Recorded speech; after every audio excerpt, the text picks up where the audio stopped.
melaporkan inisial FS. FS. Yang jelas ada laporan yang dilakukan kita, nanti lebih mendetailnya itu tanya ke Humas ya, karena saya belum pegang. Setelah ditandatangani itu kalau nggak salah dipegang sama stafnya Niki bukti laporannya. Jadi harus saya baca dulu. Yang jelas ada dugaan tindak pidana pencemaran nama baik yang menimbulkan kerugian. Seperti apa itu berasal dari postingan. Ada postingan-postingan dan juga ada 2 laporan polisi yang dilakukan sama Niki. Dan itu Bang, kamera bang, sini bang. yang laporan polisinya itu dua-duanya terkait dengan dugaan tindak pidana pencemaran nama baik yang menimbulkan kerugian. Seingat saya menerapkan undang-undang yang terbaru tahun 2024. Nah, Niki lapor sekitar jam 3, kalau nggak salah jam 2, jam 3 sama saya. Nanti saya cek lagi. Tapi setelah itu dia langsung kita menandatangani berita acara. Kita minta supaya dilakukan penundaan karena Niki dia tunjukkan dia ada tiket, dia harus terbang saat itu juga. Kita minta maaf, minta izin kepada pemeriksa, mohon kami dikasih waktu karena kalau ini dilakukan pemeriksaan langsung pasti Nikinya tidak bisa terbang karena dia lagi menjalankan tugas dan kewajiban dia sesuai pekerjaannya. Akhirnya disepakati Niki membuat tanda tangan untuk diperiksa dalam minggu ini. Jadi bisa kalau hari ini nggak mungkin besok atau Jumat. Saya belum tahu ya apakah Niki sudah di Jakarta. Yang jelas kemarin itu langsung ke bandara. Ada 2 laporannya, satu terkait dugaan tindak pidana sama pencemaran nama baik dengan postingan-postingan. Satunya lagi juga sama dengan postingan-postingan. Jadi saya tidak boleh terlalu mendetail. Yang jelas yang dilaporkan itu dalam lidik. Berapa orang Bang dalam 2 laporan tersebut? Dalam lidik. Dalam lidik terlapornya.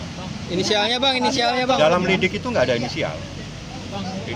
Itu tergantung nanti bagaimana proses penyidikan.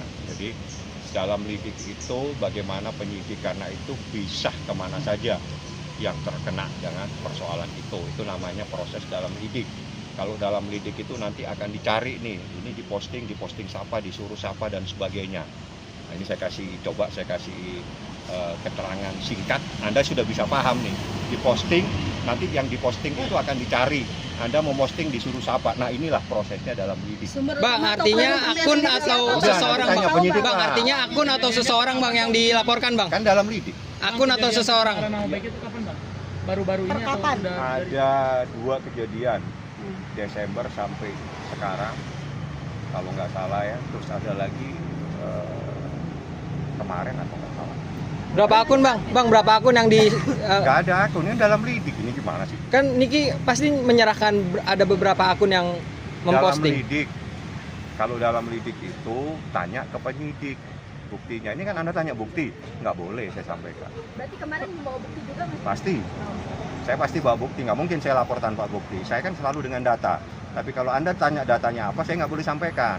Bang, tapi kerugian Berarti saya membocorkan proses pemeriksaan. Bentuk kerugiannya apa Bang? Kerugiannya miliaran, karena itu bisa mengganggu dia, tapi kan harus dibuktikan sama Niki nanti akibatnya itu apa. Nah, akibat ini Niki yang tahu, misalnya akibat ini menyebabkan dia terganggu nih pekerjaannya dan sebagainya. Bukti tersebut dalam bentuk akun atau seperti apa? Mungkin dari akun tersebut akun apa gitu Bang? Pribadi Diposting di atau Instagram. dari dalam? Akun pribadi atau gimana bang? Bagaimana membedakan pribadi sama perusahaan di akun? Bentuk akun terus seperti apa tadi yang Bang? Jadi saya mau nanya nih, akun pribadi dan akun perusahaan membedakannya gimana? PT yang jelas dalam lidik, dalam penyelidikan. Mencari dalang atau seperti apa Bang dalam hal tersebut? Kan tadi Ya nanti dicari siapa yang memposting, begitu yang memposting ketahuan disuruh siapa. Jadi itu prosesnya dalam lidik istilahnya. Jadi supaya kita tidak salah melaporkan orang. Jadi yang dilaporkan Niki memang ada postingan terhadap dirinya, ada postingan terhadap kalimat-kalimat, dan juga begitu ditanya siapa pelakunya, saya minta dalam lidik saja supaya proses itu bisa maksimal untuk mengetahui siapa yang memposting dan siapa yang menyuruh memposting nantinya, seperti itu. Saksi yang dimasukkan dalam kasus ini siapa Bang? Kan saya baca ya. Bang, pengakuan Niki kan Niki jenuh juga sebenarnya melapor ini. Tapi apa yang membuat Niki akhirnya memutuskan untuk melaporkan? Berarti ada hal luar biasa. ada hal-hal yang luar biasa di dalam postingan itu yang menyebabkan Niki ngambil sikap. Niki kan selama ini diam. Dia nggak pernah lapor polisi lagi sejak kejadian kasus yang dia laporin di Polda. Jadi nggak pernah lapor. Berarti ada hal-hal. Saya pun tidak tahu karena saya pada saat itu saya ada di dalam persidangan. Niki telepon, saya di pengadilan ya. Niki telepon, ada apa nih? Bang, kita ke Polres Jakarta Selatan. Oke. Nah di situ tiba-tiba nggak ada wartawan. Kita masuk nggak ada wartawan kok. Karena memang kita nggak memberitahu siapa saja. Tapi kalau tiba-tiba ada teman-teman di sana, ya rezekinya dia. Berarti dia itu lagi ada di sana. Asli kita tidak pernah memberikan informasi kepada siapapun juga. Karena saya pun mendadak harus berangkat ke Polres. Niki kalau nggak salah nyampe duluan malah dia. Kira-kira 10 menit kemudian baru saya datang. Kita buat laporan polisi. Saya minta waktu untuk ngeprint semua bukti-bukti tersebut saya serahkan. Ini untuk laporan yang ini untuk laporan yang ini. Semuanya sudah dibuatkan. Lebih lanjut, kepastiannya silakan tanya Humas. Karena lebih baik Humas menjelaskan hal-hal yang sudah agak mendetail siapa yang dilaporkan dan sebagainya. Yang jelas saya kasih laporannya terkait dengan Undang-Undang ITE. Pencemaran nama baik yang bisa menimbulkan kerugian. Tapi di story tadi ini sempat ngopi kan LP-nya ada terlapor F gitu bang. F itu siapa banyak? Inisialnya. Nggak tahu, yang pasti saya nggak tahu. Karena kan bukti laporannya kan harus dibaca. Salah nanti repot saya. Dan pihak F juga sudah berkomentar di media sosialnya gitu bang. Siapa? Merasa FS. FS tersebut. Di dalam LP-nya kan harus dibaca dulu. Humas yang tahu, coba tanya Humas. Karena Humas itu pegang, saya kan harus ambil lagi dokumen sama Niki.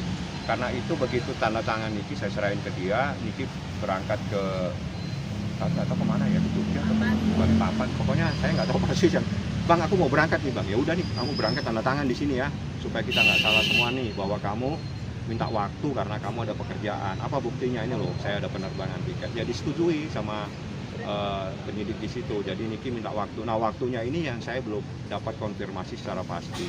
Nah ini sebentar saya tanya Niki bisa nyari apa, nanti saya sampaikan. Kalau nanti Niki menyampaikan kepada media bahwa dia akan hadir di Polres Jakarta Selatan, silakan hadir semua rame-rame, nggak ada masalah. Tapi saya kalau akan menginformasikan, besok Anda silakan datang ke Polres Jakarta Selatan, cari informasi kelanjutan laporannya Niki terhadap seseorang di sana.